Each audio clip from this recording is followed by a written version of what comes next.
Do doja shumë të dija më saktë se çka nënkuptojmë me këtë problem, doktor Agron, sepse jo të gjithë e njohim termet shëndetësore. Nëse më lejon, në kësha fol pak për kirurgjinë maksillofaciale me shka merret, nëse më lejon. Po, të lutna. Kirurgjia maksillofaciale merret me operacionet e kokë qafës, po në theks të veçantë lofllave dhe fytyrës. Në kadër kësaj kjo merret me patologji të ndryshme, me tumorët, aksidentet, anomalitë e lindura, deri në kirurgji estetike, një gamë shumë e madhe. Por në këtë rast do të flasim për një çrregullim që janë anomalitë e nofllave dhe dhëmbëve. Kjo anomali shpesh kur drejtohen pacientët mendojnë që problemi jo vetëm te dhëmbët. Kjo anomali nuk ka shpesh te dhëmbët. Kjo është si më thon bashkë me anomalinë e nofllave.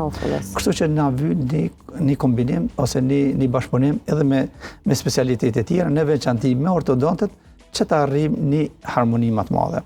Ne dim që një harmoni e fytyrës, fytyra është një pamja parë, ajo aparenca parë në shoqëri dhe në zhvillime sociale që na zhvillohet pamja e fytyrës. Kjo është nëse na kemi një harmoni të mirë të fytyrës.